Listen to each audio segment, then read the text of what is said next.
Welcome to the best Rangers podcast in town. I am Andrew Chelney alongside Nick Zararis, and we are Liberty Blue. We scream about the New York Rangers so that you can save your voice. That's how deeply we care about you. We appreciate that you've joined us for the ride. This is episode 17 live on Twitch, and it's a special one to say the least. We will put the full video up on our YouTube, Liberty Blue Podcast, and the audio version will be available wherever you get your podcasts as well. Just search Liberty Blue and it should be there. At Liberty Blue Pod on Twitter and Instagram. I am at Chelney Andrew, CHELNEY Andrew, alongside Nick Zararis, ZARARIS.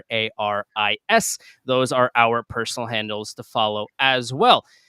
He's becoming the first ever guest on Liberty Blue. You hear him on your TVs. He's the voice of the New York Rangers, and he's an absolute legend, and we are honored to have him on. It is the great Sam Rosen. Sam, how you doing?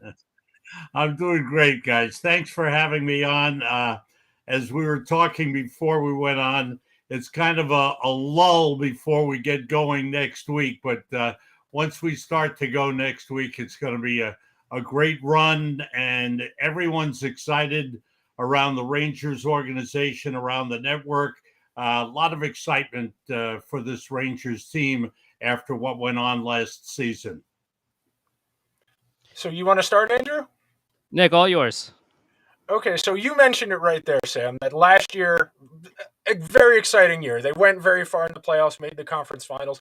How would you describe the energy around the team this year being different from last year? Because last year, new coach, a few new guys in the organization. What's different this year? Just kind of a growth in confidence.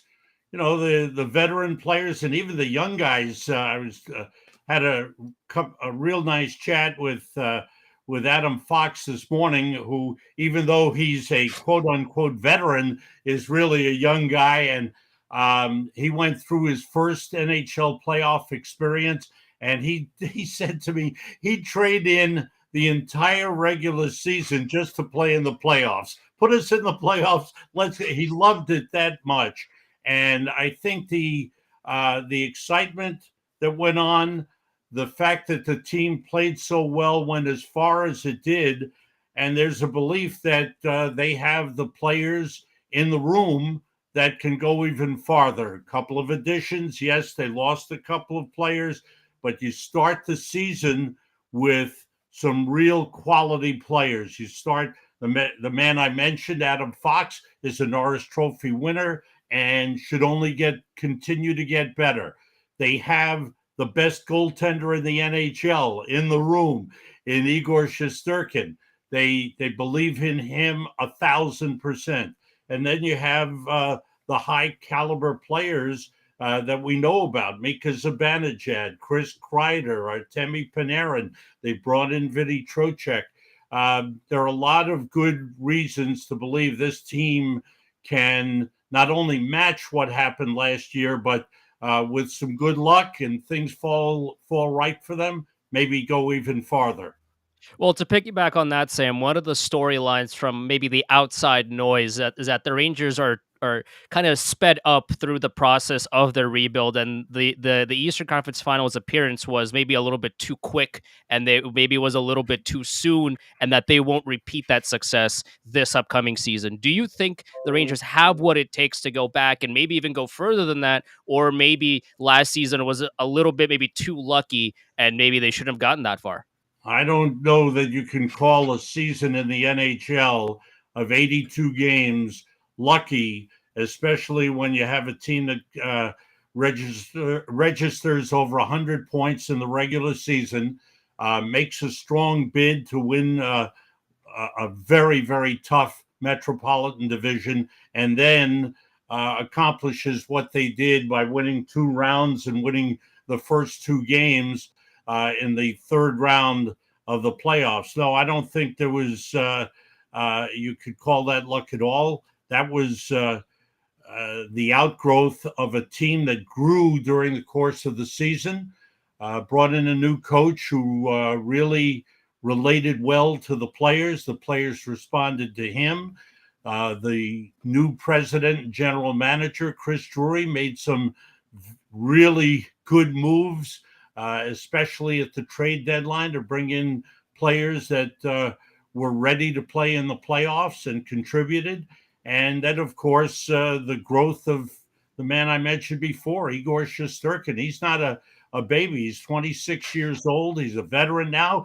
He does have a new baby. He and his wife had a baby in the off season, but he is very serious about the way he approaches his job. And now we have a new captain on the New York Rangers, and Jacob Trouba, well-respected player who leads the physical nature of this team. So a lot of good things on this team.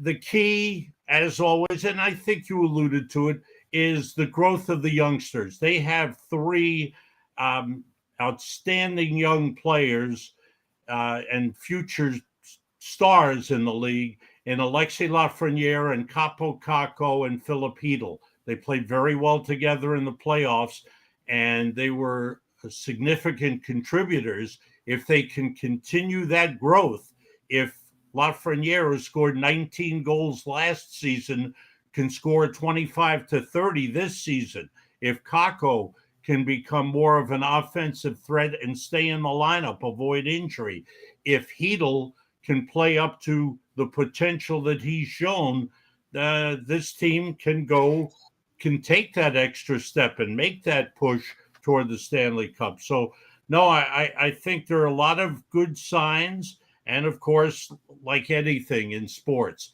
you got to be lucky with injuries. If they lose a couple of key players, the season could fall apart. If they stay healthy, then they have a chance to go a long way.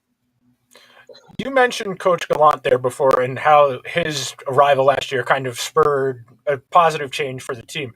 How would you describe him? Because it's hard for us as fans to get a good read on him in the little snippets we get on TV.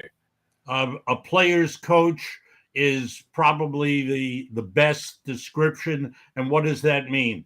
That's a guy who really relates to the players, understands what they go through on a daily basis, gives them enough space to play their game, but yet is a strong enough personality that when he speaks, they listen, they follow the game plan, they stick to the game plan. He never calls out guys in public, but privately, if he needs to, he lets them know he's not happy. For the most part last year, everything fell into place very, very well for him. He's been a successful coach in other places. He was a good coach in Florida. They had a falling out. He was let go. He did a great job, I think we all know, in Las Vegas and taking the Vegas Golden Knights in their first year in the NHL as an expansion team to the Stanley Cup final. He was a terrific, hard-nosed player who rode shotgun for Steve Yzerman for many years in Detroit. So he knows how to play, how to deal with superstar players. He knows how to what it takes to win. And as I mentioned before, he knows what it takes as a player to get ready to play and to give it all you have. You mentioned Jacob Trouba earlier, and I wanted to circle back to that really quickly because there was a report earlier, I believe it was from Larry Brooks, that the Rangers wanted to give Jacob Trouba the captaincy last season, and then that kind of didn't happen, and now he's the captain this season. Can you speak to that at all, and why the Rangers kind of waited until now to give him the captaincy? I don't know if it specifically occurred that they wanted to give it to him. I thought there were a couple of players that certainly could have been named captain and deserved to be named captain. I think Chris Kreider would have been an ideal choice as well as Jacob Trouba. I think Trouba has earned it. He's come in from Winnipeg in a big trade, handled the change, has been the physical leader on the ice, just the force with his play. His overall defensive play has been outstanding as a New York Ranger. And then he's contributed to the growth of Keandre Miller, who's been his on-ice partner. And Miller has grown enormously in just a short period of time. So he's contributed in every way. And then off the ice, there's a strong bond among the leadership group, as it's called. You could have made a case for Mika Zibanejad being the captain. You could have made a case for Artemi Panarin being the captain, although, his English he still struggles with it a little bit. So you lean towards someone who's better handling the language and the communication part, and certainly Trouba is able to do that. But he's got those other players around him. You have a young up-and-coming leader in Adam Fox, who is respected in the room, intelligent player, good man on and off the ice. Ryan Lindgren, another player. So you have that core leadership group where they all talk to one another. It's not just that Jacob Trouba will stand up in the room and say, whatever I say goes. No, there's a lot of communication, and they try to incorporate the youngsters who have joined the team as well. And then there are veterans that have come from outside, a two-time Stanley Cup champion in Barclay Goodrow, Ryan Reeves, who's been around the league with top teams, played on that Vegas team for Gerard Gallant. So there's a lot of maturity, leadership in the room. And I think with Chris Drury taking over, new management up top, new coach coming in, I think that Chris and Gerard Gallant wanted to assess the players in general so that when a captain was named, that they would really feel strongly about the person they named. So I think that's a big factor in why they held off as long as they did. So a quick follow-up to that, and you mentioned Kreider and Zibanejad. Do you think there's a reason why the C went to Trouba instead of those two in particular? Not. I don't think there's a singular reason. I think that he just checks all the boxes. The way he plays, as I mentioned before, the way he plays on the ice, the way he relates to other players. When you look in the room, you can see the connection that he has with the other players, whether it's a young player like Keandre Miller, who I mentioned before, or the veteran guys that I mentioned as well. I think there's a great relationship, and certainly on the ice, the players know he's there to protect them, which he's done. He's there to lead physically, which he's done. When teams play the Rangers, they know they have to look out for Jacob Trouba, and a couple of times in a game, he'll land some big hits, and they'll feel it, and they know it'll have an impact on both the Rangers and the opposition. So, I think he just checks all the boxes. So shifting from the intangible, where we've been talking about the leadership and the coaching, what on the ice so far through training camp and the preseason has jumped out to you in terms of the competition? Because it's hard to go from, we were just in the playoffs, like you said about Adam Fox, just wanting to go to the playoffs right away.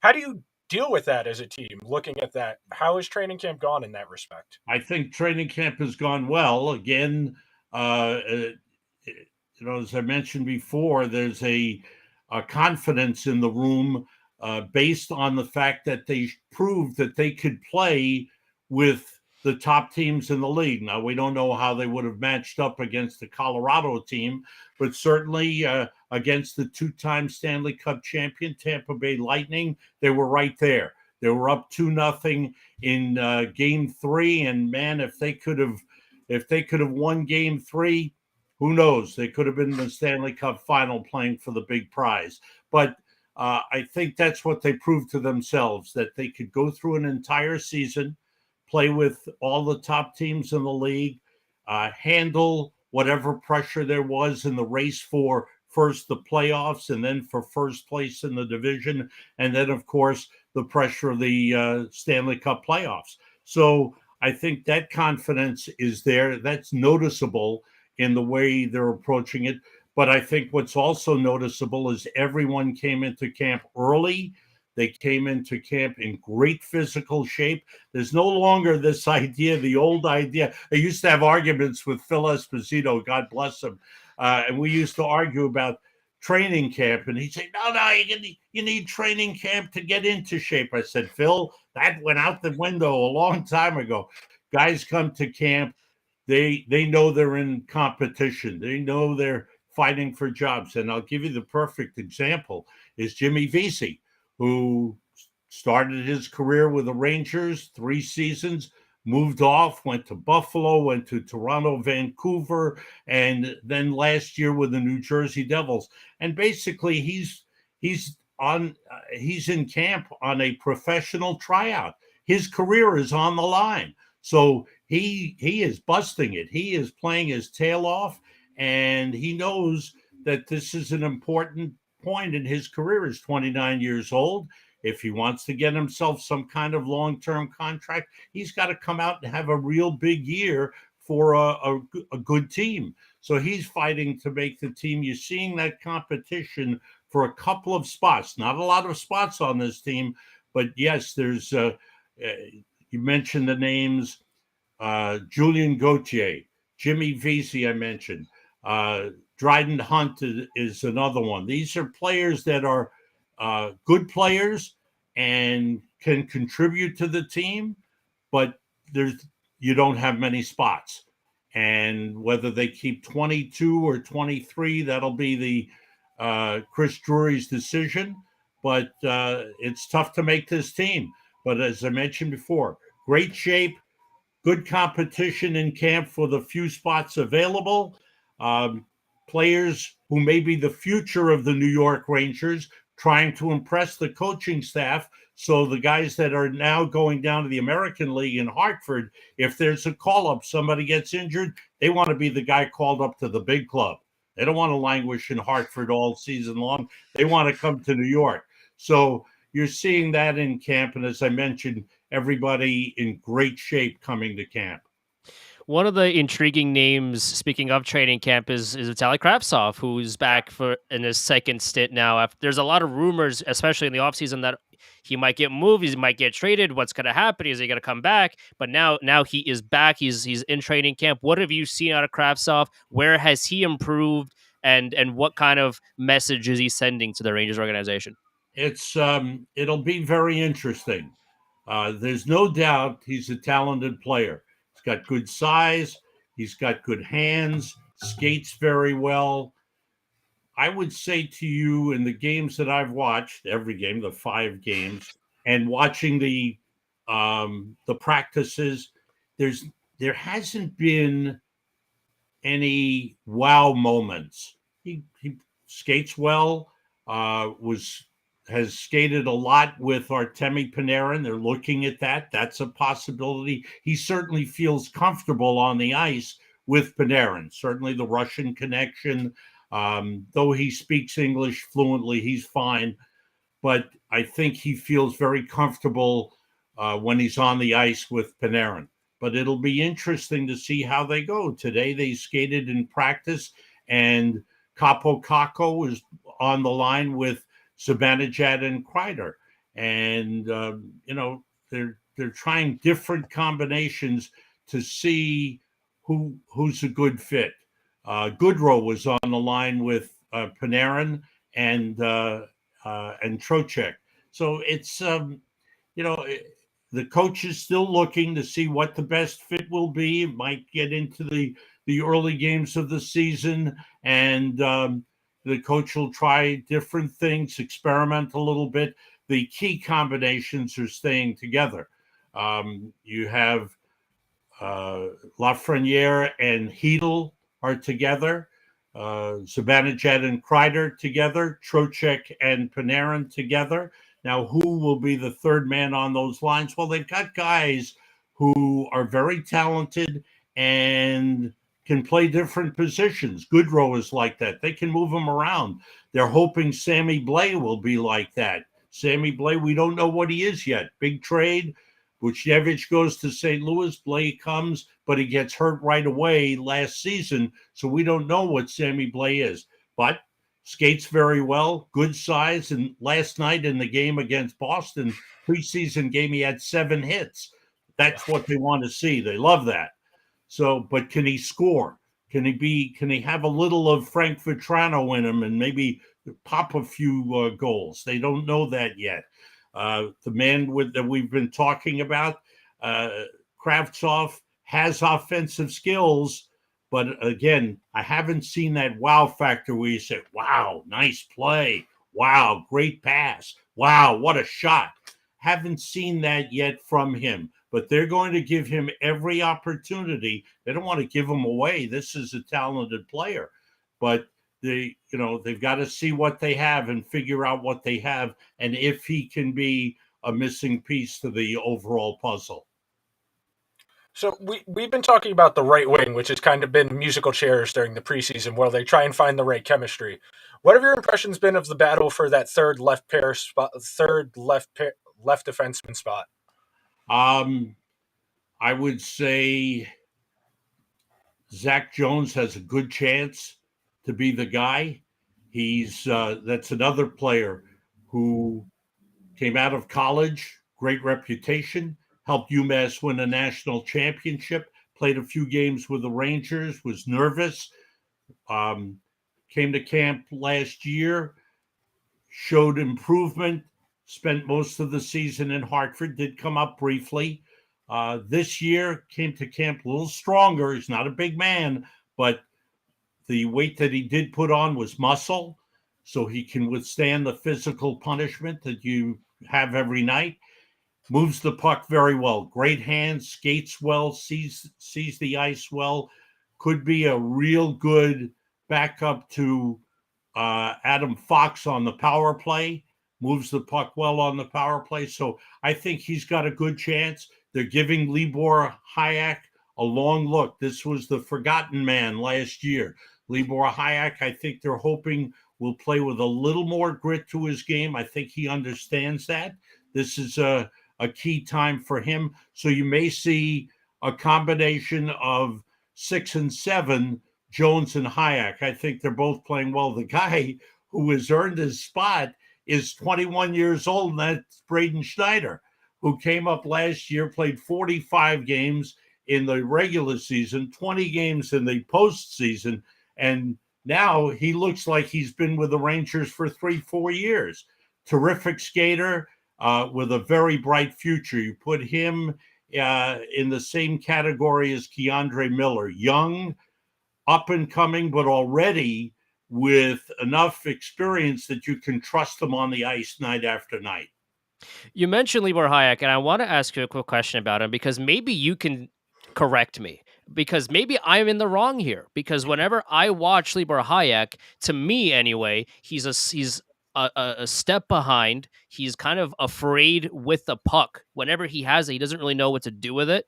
And defensively, when the opposition is coming at him, he doesn't really know what to do. Maybe I'm wrong. Maybe you can explain to me what the Rangers are seeing in Libor Hajek, because to me, I haven't seen much of an NHL defenseman out of him to this point. And the fact that he's still in training camp, to me, is kind of worrying, but maybe I'm wrong.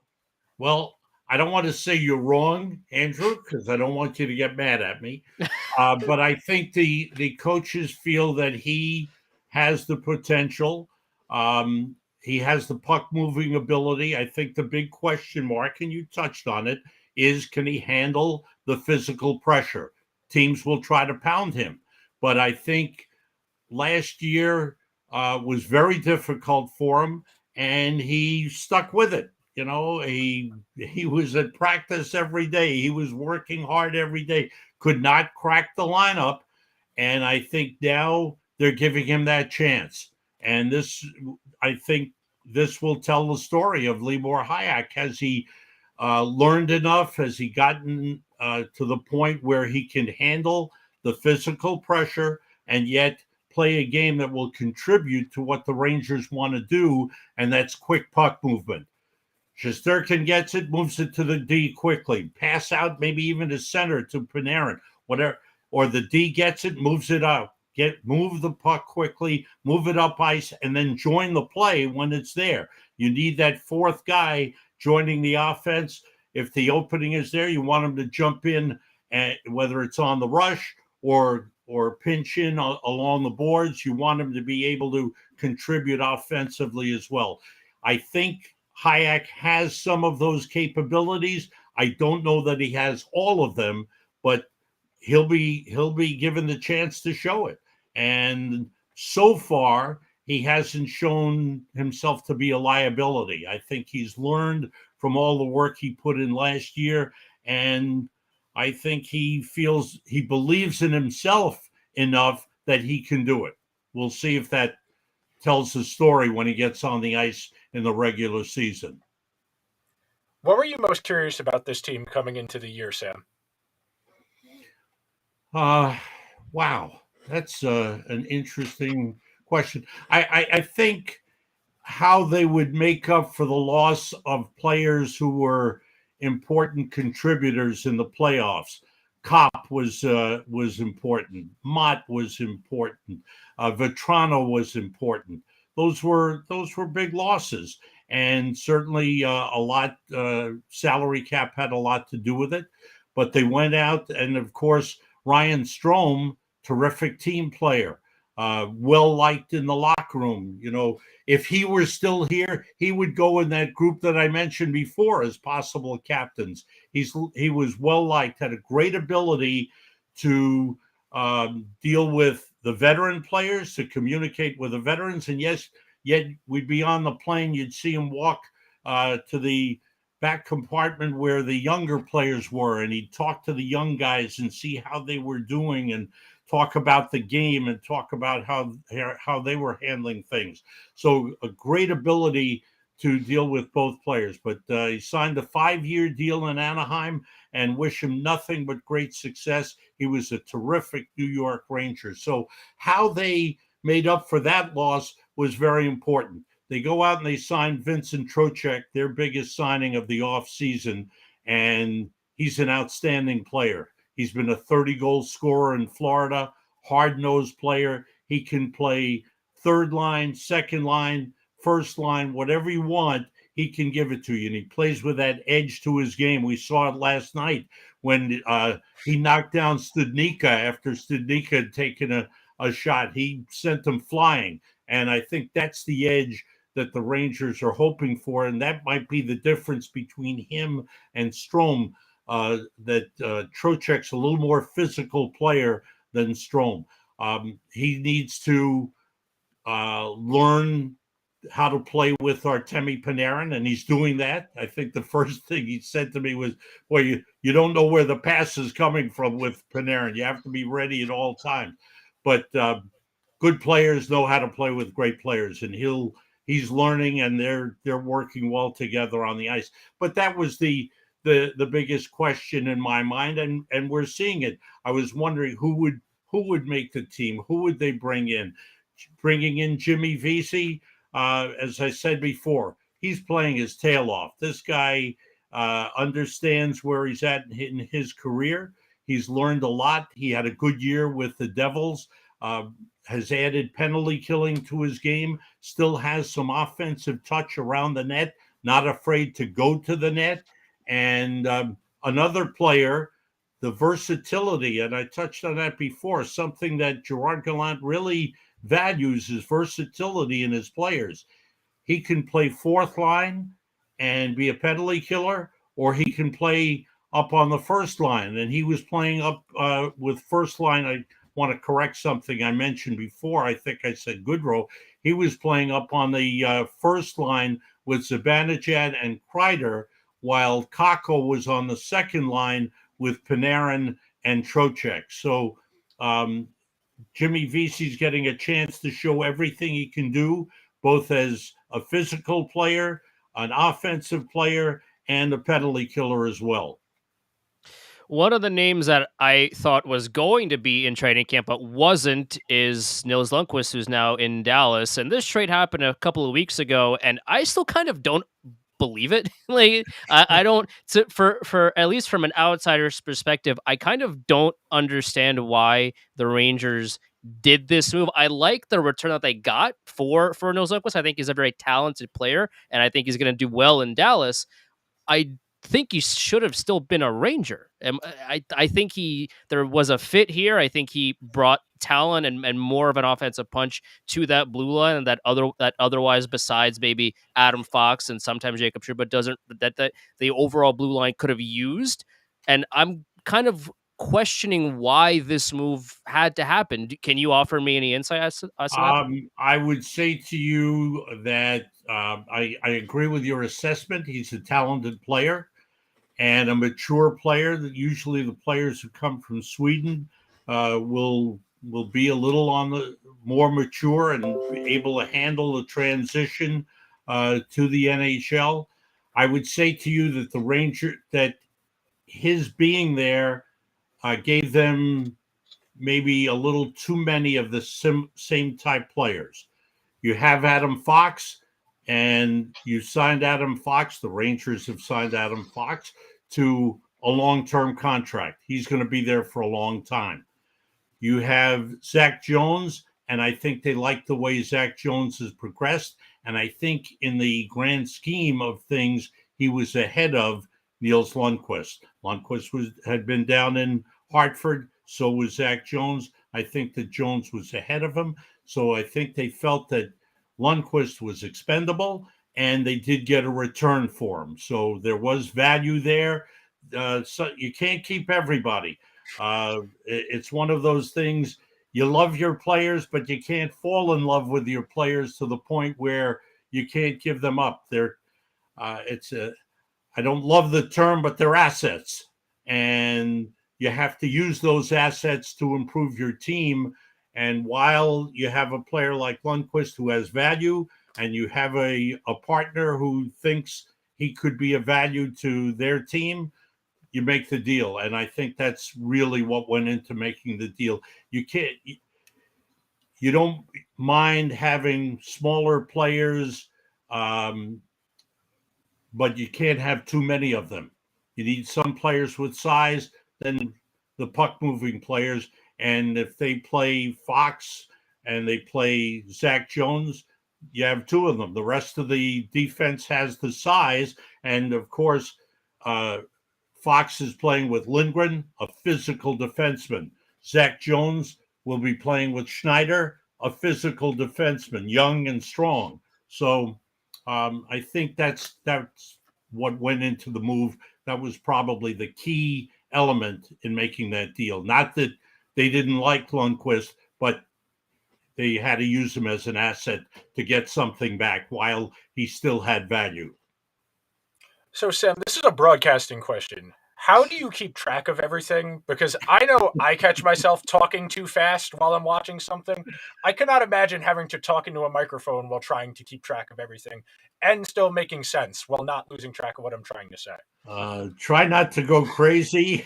try to make sense of things. And if you catch yourself saying something factually incorrect, you've got to correct it right away. But there's no doubt you have help in the broadcast booth. I'm working with probably the best analyst in all of hockey, bar none, and that's Joe Micheletti, who knows the game inside out. He knows the players. He knows the coaches. He is a wealth of information. I have a strong statistician, Emmett McGuire, who I've worked with for years. I think I've lost count how many years we've been together. He is a hockey nut, and if he hears me say something incorrect or that's not 100%, he'll give me a high sign. So there's communication there. But he's also providing me with information during statistical information that I might not have at my fingertips. He's got it, and he'll hand it to me. So it's a team effort, coordinated, and we've got a great production team. You put it all together, and the end result is still the game is the thing.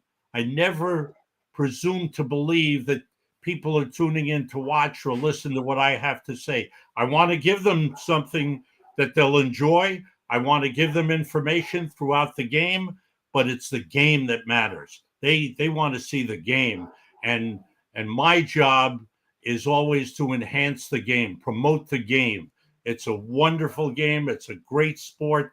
And I have the good fortune of working with one of the greatest organizations in all of sports. And I want to let people know that they're going to have a good time watching this team. You mentioned Vinny Trocheck here, the newest one of the newest New York Rangers, and he's taking over for now Anaheim Ducks legend Ryan Strome. Do you feel like he is going to be a better fit with this current core? There was a lot of there was some concern when Ryan Strome was here that maybe he didn't shoot enough, or that when he did, he missed the net sometimes, which is that's Rangers fans like to He joke did about score that. 21 He goals did, last season. yeah. He did. But the joke, at least on amongst Rangers, a lot of Rangers fans, is that he maybe didn't shoot enough, and when he did, he tended to not hit the net sometimes. But but for Vinny Trocheck, how do you feel like he fits into this team? How do you think he slides into the roster, and is he overall a better fit than Ryan Strome is? I wouldn't say a better fit. That's not fair to Ryan Strome. Ryan Strome was a good fit with the Rangers, was a good second line center, and his relationship with Artemi Panarin was outstanding. They trusted each other on. They're very good friends off the ice, on the ice. Tremendous trust. If there was a failing in Strome's overall game, it might be that he was a playmaker who was playing with another playmaker. And yes, maybe he should have shot more. I think Vinny Trocheck will be a real good fit.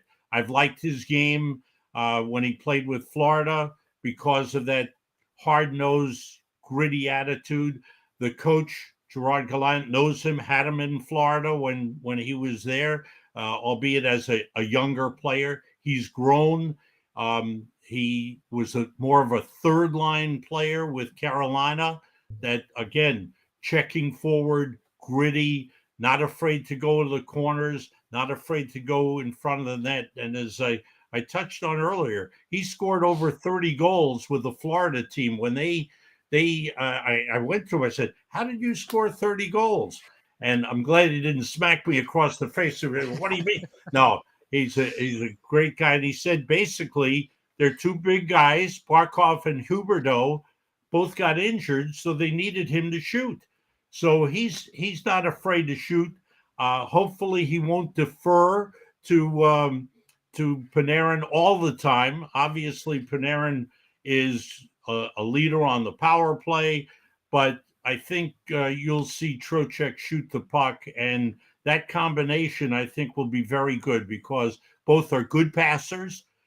Both skate very well, and I think he'll be a very good fit on that line. And whoever they add to that line, whether it's Kravtsov or whether it's Capo Caco or whomever, I think you'll have a strong playmaking combination.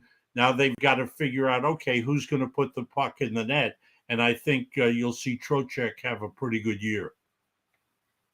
What do you feel is the biggest key to success for the Rangers this year, Sam? Stay healthy. Stay healthy. Yeah, it's the X factor.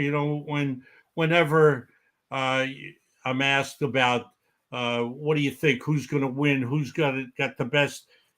Let's see what the roster is like in April, and then we'll have a real clear vision. If everybody's healthy, if the key players are healthy, as they were for the most part last year, you got a chance to go a long, long way. If something happened, God forbid, something happened to Igor Shumurkin, Rangers would be in serious trouble. But you got to stay healthy. We know what type of game hockey is. It is a great sport, physically demanding sport.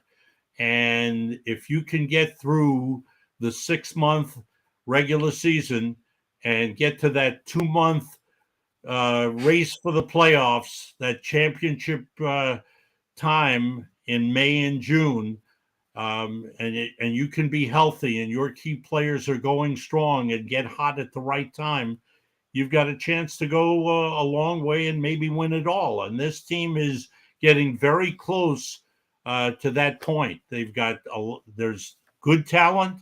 It's growing, as I mentioned before. how much those youngsters contribute to the success of this team. Lafreniere, Kakko, Hedel, now Kravtsov, put him in the mix. How much they contribute to the success of this team will go a long way in determining how far the team goes this year.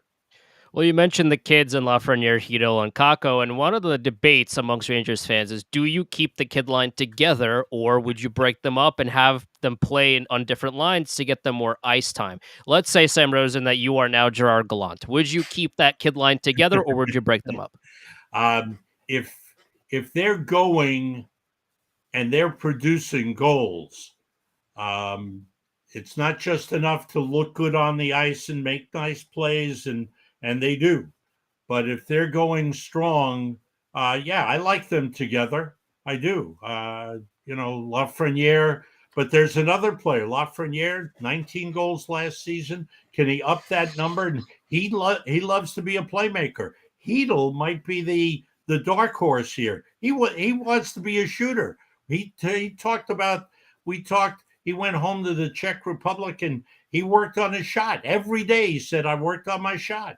So it'll be interesting. Kakko he needs to stay healthy. He's strong. He gets involved physically. He's got great tools. What a goal he scored last night. I mentioned the wow factor, that backhander that he scored on the breakaway. That was a wow.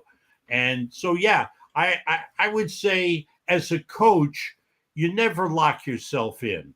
If that line is going well, keep them together and let them lead the team. If you need help somewhere else, then you take one of those guys and you keep two together and move one somewhere else. So as a coach, you have to be flexible. That's what I talked about. One of Gerard Gallant's strengths as a head coach is he likes versatility and he likes players that he can move around. They brought in Andrew Kopp last year. He played on first line, second line, third line. He was a deadline acquisition. They bring in Barclay Goodrow. Goodrow plays on any line. He can score when you need him. He'll score the odd goal. He'll be a checking forward. You love to have that versatility where you can move guys to different spots, and that's something that you have in all three of those kids on the kid line. They all have the versatility. Hedel can play center. He can shoot the puck. Lafreniere can play left wing or right wing. Kakko can play left wing or right wing. So there's versatility there, and if you need them, if you need to break up the line, you do it. Otherwise, if they're the hottest line on the team, play them. Play them 20 minutes a game. Go for it. All right, this is my last question. This is a funny one, and someone gave me this idea actually, because they're also in broadcasting, so they asked me to ask you this. So, have you ever caught yourself? What is the funniest thing you said? Wait a minute, what did I just say? What's your funniest on-air mess up you've had? Oh wow. I tried very hard not to have those. Yeah. I probably would have to go back to the early days when I was just starting out. And I was doing radio, filling in for Marv Albert on radio on the Rangers broadcast. And I was working with Sal Messina, who was the analyst, a Hall of Famer, and a great, great guy. And it was I might have been the first game he and I worked together. So I come down to the booth, at least if it wasn't the first, it was the second. I come down to the radio booth with a cup of coffee and I put it down in front of me, and he looks at me with strange eyes and says, you going to keep that coffee there? I said, why? That's not a problem. Yeah, I drink it during the game, and when it gets cold, I'll refill it. He said, all right, be careful. So game starts and the action's going, and I'm into it, and this and that, and somebody scores a goal. I jump up, and there goes the coffee all over everything. My papers, his papers, the microphone, it's everywhere. And Sal quietly says, on the air have an accident, Sam?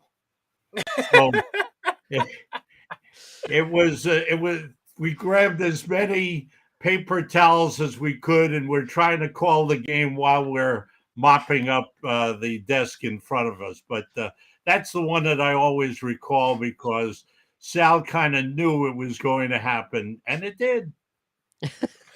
Last one out of me, Sam. I think this question is timely with given how Henrik and a bunch of other Rangers legends were ringing the bell to the stock exchange earlier today. You've watched virtually every second of Henrik Lundquist's career, and now you're watching virtually every second of Igor Shesterkin's career as he performs his magic tricks on the ice, just like his predecessor.